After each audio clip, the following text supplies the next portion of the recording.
हम सबने सुना है कि कंपटीशन अच्छा होता है, लेकिन क्या यही नियम ग्लोबल पॉलिटिक्स पर भी लागू होता है? ये एक ऐसा सवाल है जिसका जवाब दुनिया के सबसे ताकतवर देश भी सच कहूं तो दबी जुबान में ही देते हैं। आज हम इसी सवाल की तह तक जाएंगे। सवाल बिल्कुल सीधा है। क्या दुनिया को वाकई एक नया सुपर पावर चाहिए, या फिर ये सब सिर्फ एक दिखावा है और असल में जो ताकतवर देश हैं वो कभी नहीं चाहेंगे कि कोई उनके बराबर आकर खड़ा हो जाए? ये एक ऐसा सवाल है जो ग्लोबल पॉलिटिक्स के दोहरेपन को, उसके डबल स्टैंडर्ड्स को उजागर करता है। देखिए, इसे समझने के लिए हमें थोड़ा गहराई में उतरना होगा। दुनिया को किसी एक देश के ताकतवर बनने से उतना डर नहीं लगता जितना उस देश के उदय से पैदा होने वाले असंतुलन यानी इम्बैलेंस से लगता है। जब कोई नई शक्ति बहुत तेजी से उभरती है तो जो पहले से जमे हुए खिलाड़ी हैं वे घबराते नहीं, बल्कि वे सतर्क हो जाते हैं, क्योंकि इतिहास का एक सबक उन्हें हमेशा याद रहता है। जब भी पावर का बैलेंस अचानक बदलता है तो ये अपने साथ अस्थिरता और अनिश्चितता लाता है। इसी को पावर इम्बैलेंस या शक्ति का असंतुलन कहते हैं, और ये वो स्थिति है जिसे मौजूदा ग्लोबल सिस्टम किसी भी कीमत पर टालना चाहता है। इसे समझने का सबसे अच्छा तरीका है शतरंज का खेल। सोचिए, ग्लोबल पॉलिटिक्स एक बिसात है जिस पर कुछ देश पुराने और मंझे हुए खिलाड़ी हैं। अब जब कोई नया मोहरा रानी बनने के लिए आगे बढ़ता है तो पुराने खिलाड़ी उसे सीधे सीधे हटाते नहीं, वे मिलकर उसकी चालों को कुछ इस तरह से सीमित कर देते हैं कि वो आगे बढ़ ही ना पाए। तो सवाल ये है कि ये पुराने खिलाड़ी, ये सिस्टम चाहता क्या है? देखिए, ग्लोबल सिस्टम का एक अलिखित नियम है, शक्ति को खत्म नहीं किया जाता, उसे मैनेज किया जाता है। इसीलिए दुनिया एक नया सुपर पावर नहीं चाहती।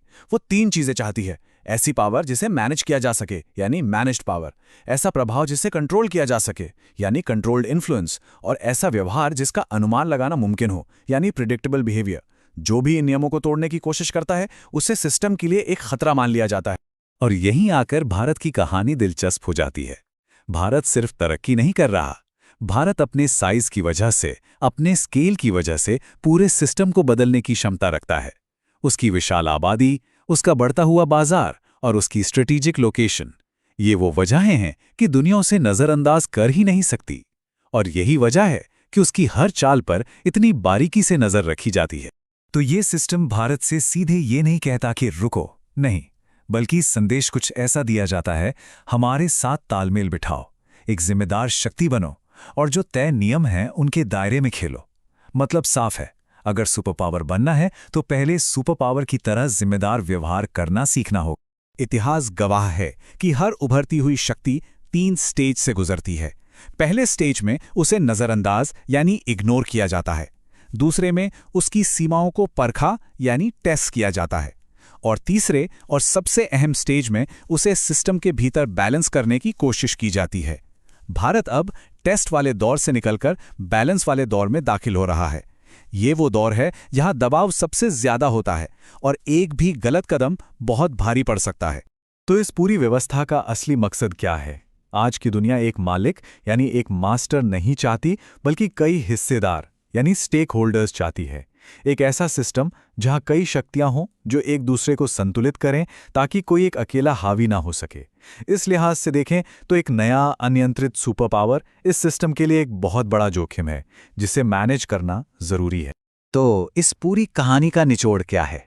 सबसे महत्वपूर्ण बिंदु ये है, दुनिया नए सुपर पावर से नहीं डरती, दुनिया डरती है कंट्रोल खोने से। ये सब कुछ, इस सारा खेल नियंत्रण और संतुलन बनाए रखने का है। और ये हमें ग्लोबल पावर के उस सबसे बुनियादी सच पर वापस लाता है जिसके बारे में खुलकर बात नहीं होती। पावर कभी साझा नहीं की जाती, उसे सिर्फ संतुलित किया जाता है। भारत के लिए सबक बिल्कुल साफ है, सुपर पावर बनने का रास्ता सिर्फ ताकत दिखाने का नहीं है, बल्कि दबाव और जिम्मेदारी को संभालने की कला सीखने का है।